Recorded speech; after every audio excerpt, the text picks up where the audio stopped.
예수님의 이름으로 기도드립니다. 아멘. 오늘은 지극히 작은 것에서 하늘 보물로라는 제목으로 하나님의 말씀을 전하도록 하겠습니다. 오늘 말씀은 일반적으로 불의한 청지기 비유라고 불리는데, 정확히 말하면 불의하지만 지혜로운 청지기 비유, 이렇게 말할 수가 있습니다. 사실 오늘 예수님의 비유를 이해하는 것이 쉽지가 않은데, 그래서 이 비유가 예수님의 비유 가운데 가장 해석하기 어려운 비유로 우리에게 잘 알려져 있습니다.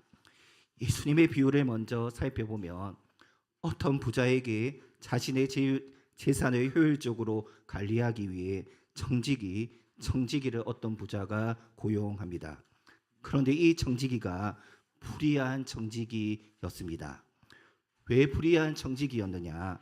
1절의 말씀처럼 청지기는 주인의 뜻대로 소유를 사용하고 관리해야 하는데, 이 청지기는 주인의 소유를 함부로 낭비했기 때문에 불의한 청지기이다, 이렇게 말할 수 있습니다. 따라서 주인은 이 불의한 청지기를 해고하려고 합니다. 2절 말씀 보면 주인이 그를 불러 이르되 내가 내게 대하여 들은 이 말이 어찌 됨이냐? 내가 보던 일을 세마라. 청지기 직무를 계속하지 못하리라 하니, 이 불의한 청지기는 더 이상 자신이 청지기 일을 할 수 없다는 것을 알았습니다. 그래서 막노동을 하자니 힘들어서 못할 것 같고, 빌어 먹자니, 즉 구걸하자니 부끄러워서 못할 것 같았습니다. 그때 이 청지기가 지혜를 발휘하는데, 해고당하기 전에 주인에게 빚진 사람을 불러 그 빚의 일부를 탕감해 주기로 한 것입니다. 그러면 훗날 자신을 영접해 줄 것이라고 확신했기 때문입니다. 오늘 4절 말씀입니다. 내가 할 일을 알았도다. 이렇게 하면 직분을 빼앗긴 후에 사람들이 나를 자기 집으로 영접하리라 하고, 그런데 실제로 불의한 청지기는 주인에게 빚진 사람들을 일일이 불러 그 빚을 탕감해 주었습니다. 여기까지는 사실 예수님의 비유를 이해하는 데 큰 어려움이 없습니다. 그런데 문제는 무엇이냐? 이러한 청지기의 행동을 주인이 칭찬했다는 사실입니다. 그리고 심지어 이러한 행동을 지혜롭게 여겼다는 사실입니다. 여기서 먼저 우리는 청지기가 주인에게 빚진 사람들의 빚을 탕감해 준 이 행위를 어떻게 이해해야 하느냐라는 것입니다. 어떤 신학자는 이 청지기의 행위 자체가 불의하지 않다라고 말하기도 하는데, 그 이유는 주인이 받을 높은 이자를 탕감해 주었기 때문이다, 이렇게 말합니다. 6절에 기름에 50마를 탕감해 준 것, 7절에 밀 20석을 탕감해 준 것, 이 모든 것이 높은 이자였다라고 보는 것입니다.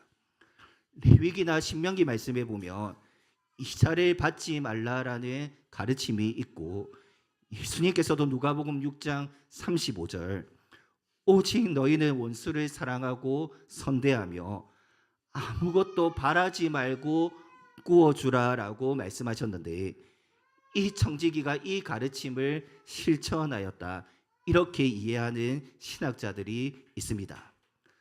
또 어떤 사람들은 청지기가 탕감해 준 것은 청지기로서 받아야 하는 커미션, 일종의 수수료였다, 이렇게 보는 신학자들도 있는데, 이러한 주장들은 사실 받아들이기가 쉽지 않습니다. 왜냐하면 5절 말씀에 보면 청지기가 내가 내 주인에게 얼마를 빚졌느냐, 이렇게 묻고 있고, 무엇보다 예를 들어 이 청지기가 기름 100마를 빚진 사람의 절반을 탕감해 주는데, 기름 100마를 당시 금액으로 환산하면 1000데나리온이 됩니다.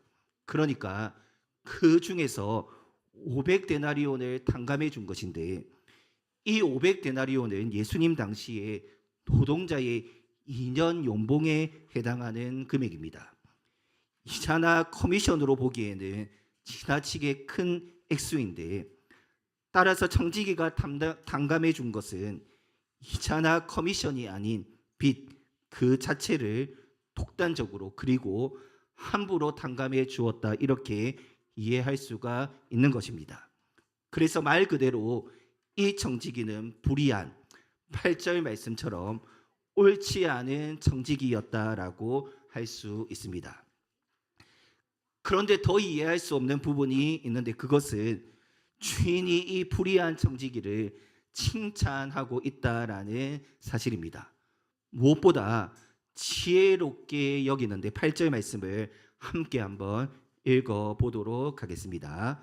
주인이 이 옳지 않은 청지기가 이를 지혜 있게 하였으므로 칭찬하였으니 이 세대의 아들들이 자기 시대에 있어서는 빛의 아들들보다 더 지혜로움이니라. 주인이 청지기를 칭찬한 이유는 무엇일까요?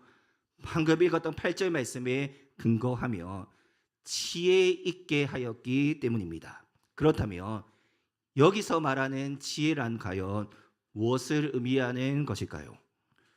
분명 청지기는 자신의 장래를 위해 주인에게 빚진 자들의 빚을 자기 마음대로 주었고 주인에게 금전적으로 큰 손해를 끼쳤습니다. 따라서 그의 행동은 불의하며 비양심적인 것이었는데 주인의 칭찬은커녕 무거운 처벌을 받아야 마땅한 행동입니다.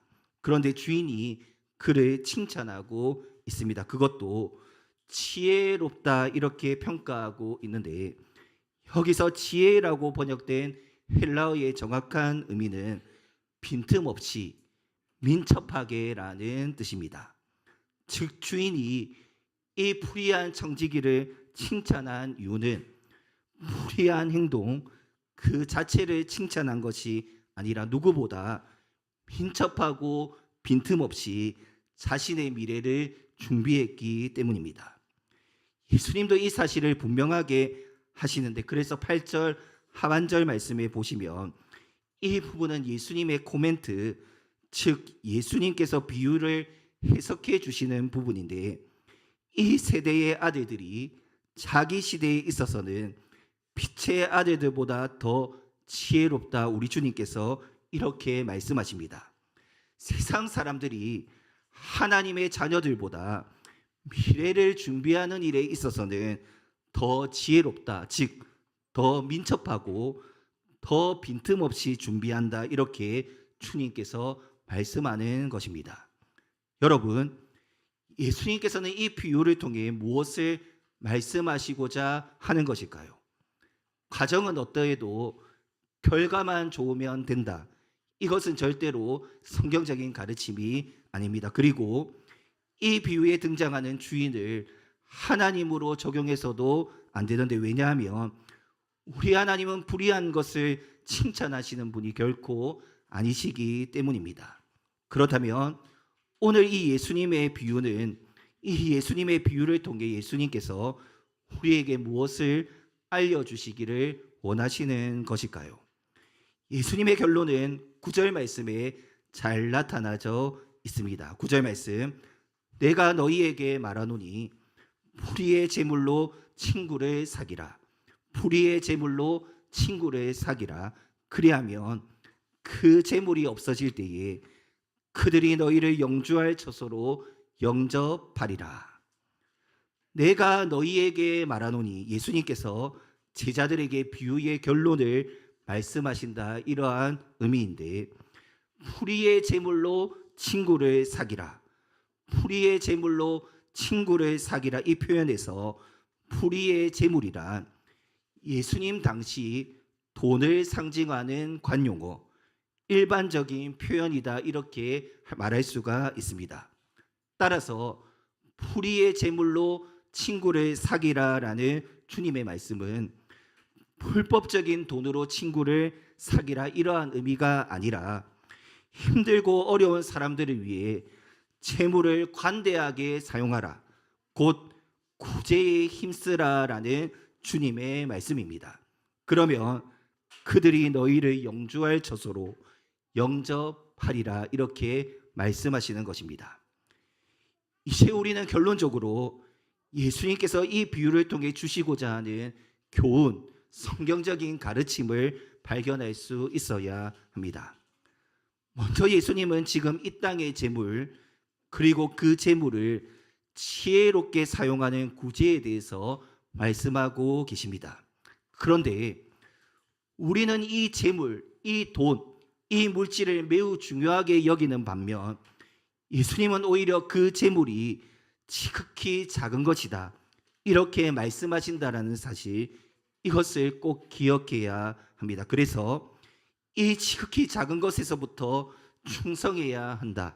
곧 힘들고 어려운 사람들에게 구제하는 일, 이것이 지극히 작은 일이다, 이렇게 말씀하십니다. 오늘 10절의 말씀입니다. 지극히 작은 것에 충성된 자는 큰 것에도 충성되되 지극히 작은 것에 불의한 자는 큰 것에도 불의하니라.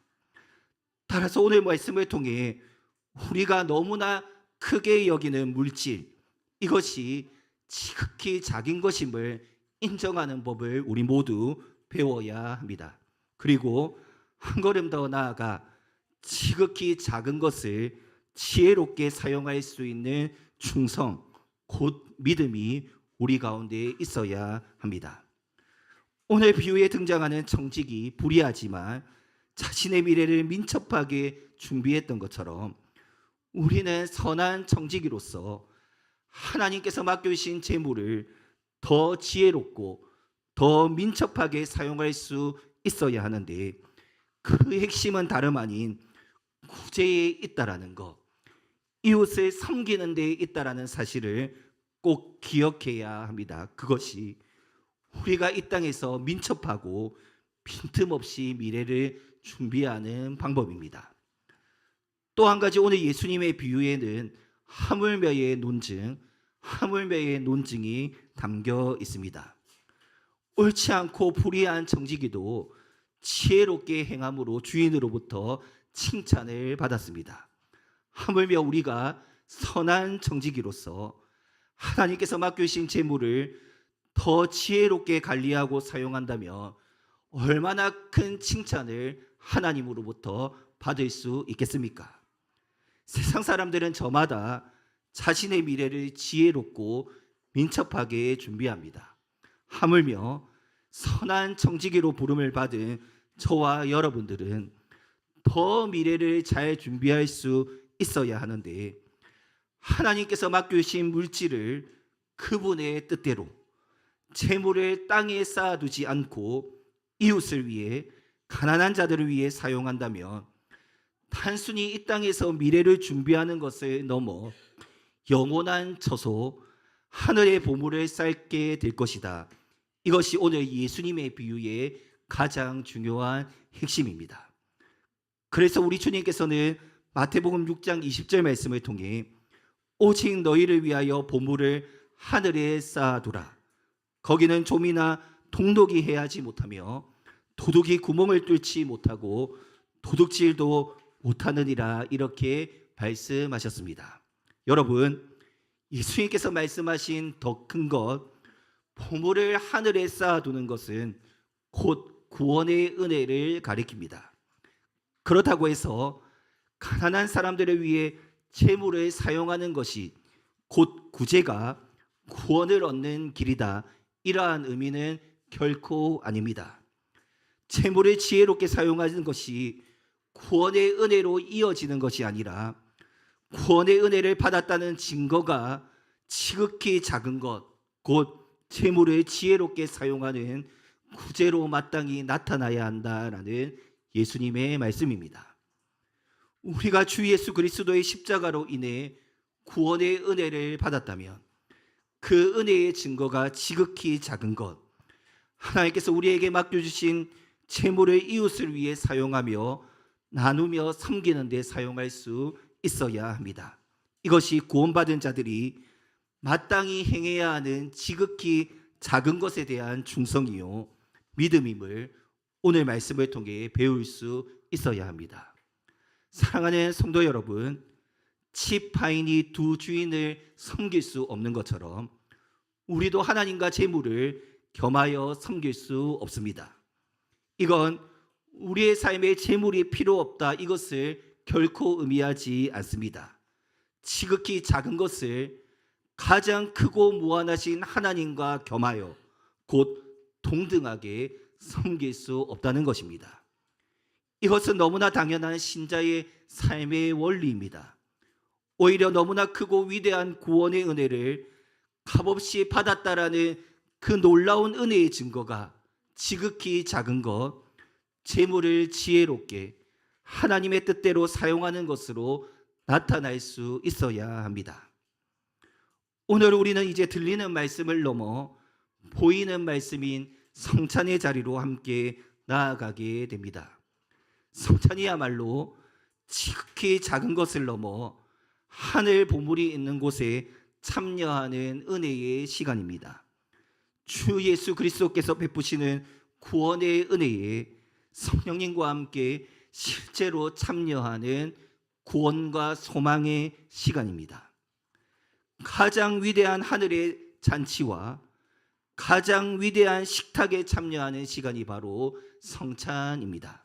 그리고 하나님과 재물을 결코 겸하여 섬기지 않겠다고 내가 삼위 하나님만을 섬기겠다라는 그 신앙 고백을 이제 삶의 자리에서 실천하며 살아가겠다고 결단하는 시간이 바로 성찬입니다. 이제 다 함께 이 성찬의 자리로 나아갈 수 있기를 바랍니다. 주님께서 베푸시는 구원의 은혜와 하늘 잔치에 참여함으로 이번 한 주간 삶의 자리에서 재물을 불의하게 사용하지 않고 하나님의 뜻대로 구제하며 섬기는 일에 사용하겠습니다. 이러한 결단이 우리 모두 가운데 넘치기를 주님의 이름으로 축원합니다.